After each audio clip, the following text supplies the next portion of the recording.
Cole was, by most accounts, a young woman of exceptional beauty, extraordinary talent, and notable charm. She was also, by all accounts, a woman so remarkably prone to accidents that it was generally considered wise to back away if she happened to be standing next to a steep hill, a large body of water, an open window, or any sort of material that might cut, discolor, burn, spill, break. It was probably best if one simply kept a bit of distance from the girl whenever possible. There were times Kate rather wished she could do the same. Now, for example, would have been an ideal moment to back away from herself, while she was standing on the grassy lawn of Haldon Hall, with her pale rose gown conspicuously splattered from hem to neck with mud. Again. And while her blonde hair was damp at the ends, coming out of its pins, and likely sporting a number of leaves in various stages of decomposition. Again. And while one Mr. Hunter was striding toward her from the house to witness her in all her rumpled, mud-covered, frightful haired embarrassment. Well, no. That was a first. Oh, blast.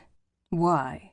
Why had she not taken care where she walked along the pond, instead of humming the new waltz she'd composed whilst daydreaming about what it might be like to dance that very waltz with the gentleman of her dreams?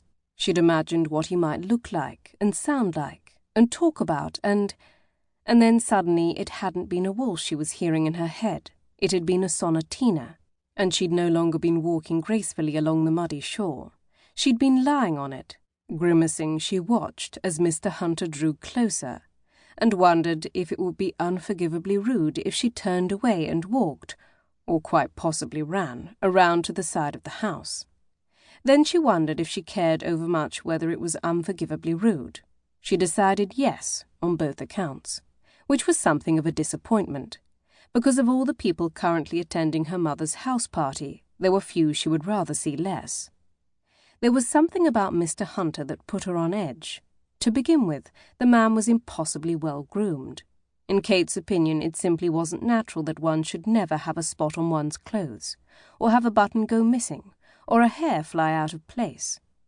Mr. Hunter's attention to the details of his attire seemed more in tune with the fussy habits of a delicate London dandy than it did with a gentleman of his size, which was another thing about the man that put her on edge. He was, aside from the local blacksmith, quite the most imposing person of her acquaintance. He was even taller than her brother, Whit, and notably broader across the chest and shoulders. Perhaps the broadness was the reason that, while she found Whit's size and strength to be reassuring, Mr. Hunter's large frame made her feel a mite overwhelmed. The rest of his appearance only enhanced that feeling. His eyes and hair were dark as night, his jaw hard, his cheekbones sharp, and his full mouth often curved into a small but wicked smile, so that she rather fancied he looked a well-dressed pirate caught in a private joke. What troubled her most of all, however, was that he sometimes used his size, dark gaze, and impossibly polished appearance to stand over her and make her feel ill at ease. The man loomed. There was nothing else for it, even when they were separated by an entire ballroom, and she generally took pains to see that they were. He still managed to loom. It was most disconcerting. Resigned to an inescapable spot of looming that morning, Kate indulged in a brief but heartfelt sigh, and a futile but equally heartfelt wish that she had not forgotten to bring her bonnet. It would have gone a long way toward covering up the damage done to her hair.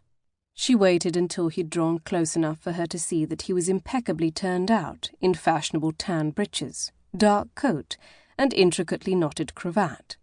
Then she pasted on an extremely bright smile, having long ago come to the conclusion that the next best thing to avoiding embarrassment altogether was pretending it didn't exist. She'd become depressingly adept at that pretense over the years. "Good morning, Mr. Hunter," she chimed in her cheeriest voice. "Have you come out for a stroll? It's a lovely day for it."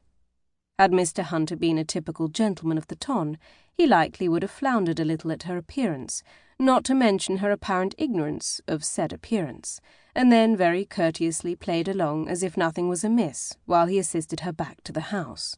Unfortunately, Mr. Hunter was a man of great wealth, but inauspicious origin, which made his connection to the ton rather loose, and his position